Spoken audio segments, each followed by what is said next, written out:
আসসালামু আলাইকুম, welcome to my another blog. এটা আমাদের ডে 2 ব্লগটা ছিল কক্সবাজারের। এটা ফার্স্ট নাইটের ডিনারের ব্লগ এটা, কারণ যেহেতু আমরা মোটামুটি হালকা পাতলা ঘোরাফেরা করেছিলাম, সো আমরা খুব ক্লান্ত ছিলাম। সো 12:30টার মধ্যে আমার সবাই ডিনার শেষ করে ঘুমিয়ে যাবে এরকম প্ল্যান করেছিলাম, তাই সি নাইট রেস্টুরেন্টে চলে গিয়েছিলাম ডিনার করার জন্য। ডিনার চলে আসছে, সাদা ভাত, টমেটো ভর্তা আর গরম গরম কালা ভুনা আর সুন্দর একটা ডাল। আর এখানে সবাই বসে আছে, আমরা খাচ্ছি। বাজে 12:30। তো আমরা খাওয়া দাওয়া শুরু করে দিয়েছি। স্পেশালি টমেটো চাটনিটা অনেক অনেক মজা ছিল, আচার দিয়ে করা। আর আজকের খাবারের সিস্টপার ছিল কালা ভুনা, সি নাইটের স্পেশাল কালা ভুনা। সবাই অবশ্যই একবার হলেও ট্রাই করে আসবেন। খাওয়া দাওয়া শেষ করে হোটেলের দিকে যাচ্ছিলাম, হঠাৎই সুন্দর একটা অদ্ভুত একটা গাড়ি চোখে পড়লো। আর তখন কিন্তু প্রায় 1:00+ বেজে গেছে।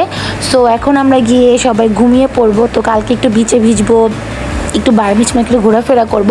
সম্পূর্ণ ব্লগ আস্তে আস্তে আসবে। সব ব্লগ পেতে হলে অবশ্যই আমার চ্যানেলের সাথে থাকতে হবে, আর নতুন নতুন ভিডিও চলে আসবে। এখন আমরা লিফটে আছি, যাচ্ছি কোথায়? বিচে গোসল করার জন্য। সুন্দরী বাটারফ্লাই। ভালো একটা ঘুম হওয়ার পরে মাইন্ড এমনি ভালো হয়ে যায়। তো আমি সবার সাথে এত বেশি মজা করতেছিলাম কি বলবো। আর এটা ছিল আব্দুল্লাহ, সবাই মাশাআল্লাহ বলবেন। আর আমরা একদম নাস্তা করে ডিরেক্ট বিচে যাব, কারণ আছে কিন্তু প্রচুর প্রচুর রোদ। সো আমি সবাইকে জিজ্ঞেস করতেছিলাম যে কে কি খাবে। তো এখন সবার থেকে মতামত নেব, চলেন। আচ্ছা, কি খাবে তুমি? এই তো আমরা এখন চলে যাচ্ছি নাস্তা করার জন্য। কক্সবাজারের রাস্তায় হেঁটে হেঁটে যাচ্ছি নাস্তা করতে। আমি আর ভাবি সেম সেম। আর এই যে মন খারাপ করে বসে আছে সুন্দরী নায়িকা, সেমনি সুন্দর। অনেক রোদ, প্রচুর রোদ। আসলে কক্সবাজারে অনেক বাতাস, কিন্তু অনেক রোদ। নাস্তা খাবো এখন।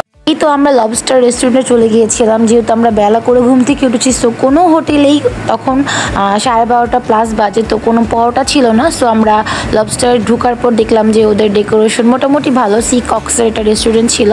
সো ওদের মানে কথাবার্তা, ওদের সব কিছু সুন্দর ছিল। আর ওদের খাবার দাবারের কোয়ালিটি আমি বলবো বেস্ট ওয়ান বেস্ট, আর কিছু না। যারা এখনও ট্রাই করেনি অবশ্যই ট্রাই করবেন, স্পেশালি খিচুড়িটা।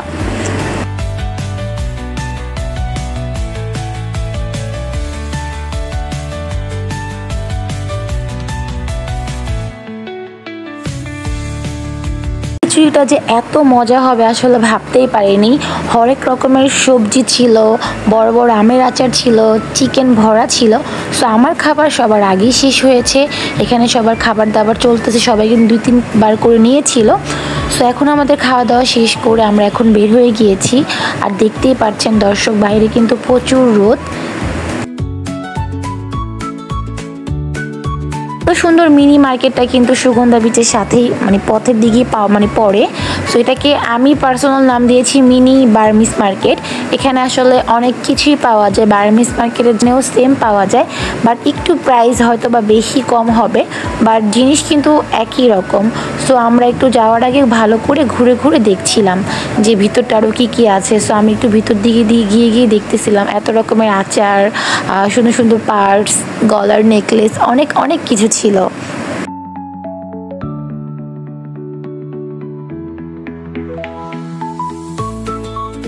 গুলো দেখলে এত লোভনীয় লাগতেছিল। আর উপরে ছিল সুন্দর সুন্দর কিছু চকলেট, আর খেতে কিন্তু এগুলো বেশ মজা। একটু প্রাইস কিন্তু বেশি কম থাকবেই, আর যেহেতু ঈদের সিজনে আসলে একটু কম বেশি হবেই। আর এখানে দেখলাম সুন্দর সুন্দর কিছু তাঁতের কাপড় চুপড়, এগুলো যে পাহাড়িদের কাপড় চুপড় হয়, শল হয়, আর অনেক কিছু ছিল। দোকানটা কিন্তু বেশ কিছু ছিল। এই জামাটার প্রাইস বলেছিল 600 টাকা।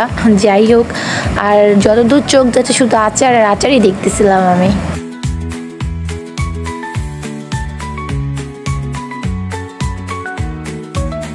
তো আমরা পুরা বার্মিজ মার্কেটটা ঘোরাফেরা শেষ করে এখন চলে যাচ্ছিলাম বিচের দিকে।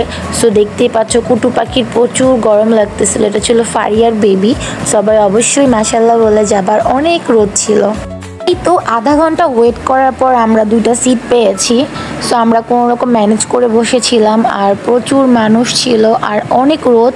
এই যে ফারিয়ার কোলে বেবি, ও কিন্তু কান্নাকাটি করতেছে, গরমে বাচ্চা অস্থির হয়ে গিয়েছিল। রোদ থাকলেও বলবো অনেক বাতাস, বাট কষ্টের বিষয় সমুদ্র অনেক দূরে চলে গিয়েছে। এই মাথায় থাকতো পানি, এখন কোথায় পানি চলে গেছে। আর অনেক বাতাস ছিল আর প্রচুর গরম। উপরে মাথার উপরে আমার সূর্যটা সবাই দেখতে পারবে এখন কি পরিমাণ তাপ। সূর্যের তাপে আমি উপরের দিকে তাকাতেই পারছিলাম না। আর এই দিক দিয়ে আমি একটু শুয়ে শুয়ে শিকাপুর সাথে মজা করতেছিলাম যে অনেক শান্তি লাগতেছে, অনেক ভালো লাগতেছে। আপু অনেক এনজয় করতেছিল। আমার আপুর কিন্তু সানগ্লাস সেম সেম। পাশে আমি একটু ফারিয়াকে চেতায় বলতেছিলাম যে ম্যারিড হলে কত প্রবলেম, বাচ্চা নিয়ে ওয়েট করতে হয় কখন বাচ্চার বাবা আসবে। আর এর পাশে আমি শিকাপুর সাথে এত মজা করতেছিলাম, একটু আপনাদেরকে র ভয়েসটা শোনাই আমাদের। নাম্বার গো নাম্বার ভুলে গেছি, পরে বলতেছি। দেখা হচ্ছে বাজার যাব, এরকম জলপরি বানাবো না তা তো অসম্পূর্ণ রয়ে যাবে। আমরা অনেকক্ষণ সমুদ্রে গোসল করেছি, এখন একদম একজনকে তো পুরো জলপরি বানিয়ে দিয়েছি। বেচারার অবস্থা দেখে তো বুঝতেই পারতেছেন সবাই, পা কিছু নাই। আমি ফারিয়া আর আব্দুল্লাহ একদম অবস্থা খারাপ করে ফেলেছি। আমরা হাসতে হাসতে শেষ, রীতিমতো পুরো পা ছাড়া জলপরি। এই তো ঐশিকাপুর আমি একটু বিচের সামনে দাঁড়িয়েছিলাম, যেহেতু আমি গোসল করেছি, আপু গোসল করে না, সো পা ভিজিয়ে দুজন দাঁড়িয়েছিলাম। একটা লাভ সেট আট করতে চেয়েছিলাম, বাট এত বড় একটা ঢেউ এসে ভেঙে দিয়েছে। এখনই দেখতে পারবা এই যে ঢেউটা চলে আসছে।